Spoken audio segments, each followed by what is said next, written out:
Hello everyone, আসসালামু আলাইকুম। কেমন আছেন সবাই? আশা করি সকলেই অনেক ভালো আছেন। আলহামদুলিল্লাহ আমি অনেক ভালো আছি। আজকে চলে আসছি রামকৃষ্ণপুর বাজারে।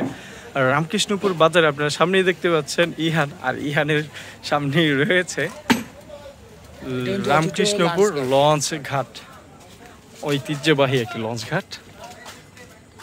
যে আপনারা দেখেন, আমি প্রথমবার এই লঞ্চ ঘাটটি আজকে প্রতিবেদন করতে আসছি। আর এদিকে কি সুন্দর নদী, তিতাস নদী। আর আজকে আকাশের চিত্রটা দেখেন, মাশাআল্লাহ। আর যদি ডান দিকে দেখাই আপনাদের, এই হচ্ছে ওয়াই ব্রিজ। আর পানির স্রোতটা একটু দেখেন, এখনো কিভাবে ফেনাগুলো যাচ্ছে। পানি কমতেছে আলহামদুলিল্লাহ। তো দেখে একটু নিচের দিকে যাই।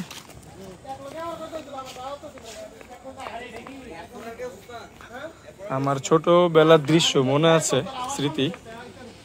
এই ঘাটে নামার পর তখন এই যে এটা ছিল না, এটা জেডি না কি বলে এটাকে, এটা ছিল না। দেখেন, বাংলাদেশ অভ্যন্তরীণ নৌ পরিবহন কর্তৃপক্ষ রামকৃষ্ণপুর লঞ্চ ঘাট SP 327। তখন এটা ছিল না। তো তখন এই দিকে নেমে নৌকা পার হইতাম। নৌকা পারাপারে 2 টাকা করে নিতাম। আমি ছিলাম ফ্রি, ছোট চৈকা, মানে কমিয়ে রাখতো। তারপর রাস্তার ওই পাশে গিয়ে ওই দিক থেকে রাস্তার ওই পারে নৌকা পারাপার হয়ে ওই দিক থেকে অটো বা হাইটেই চলে যেতাম। আমার মনে আছে, এটাও গেছি, এটাও মনে আছে আমার। মানে ছোটবেলা, একদম ছোট।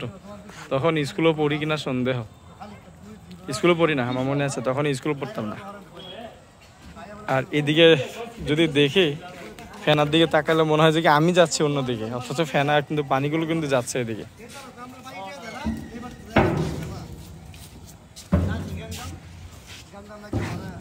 তো আপনাদেরকে চেষ্টা করেছি রামকৃষ্ণপুর যে লঞ্চ ঘাট, সেই লঞ্চ ঘাটটি একটু দেখানোর। ঐতিহ্যবাহী একটি লঞ্চ ঘাট, এটি অনেকের স্মৃতি এখানে। তো আপনাদের কাছে এই লঞ্চ ঘাটটি কেমন লাগছে কমেন্টে জানাবেন। আর এই লঞ্চ ঘাটে যদি আপনারা একবার হইলেও যদি আসা যাওয়া করেন, একটু যদি মনে বাঁধে, একটা লাইক করে, একটা কমেন্ট করে, শেয়ার করে দেবেন।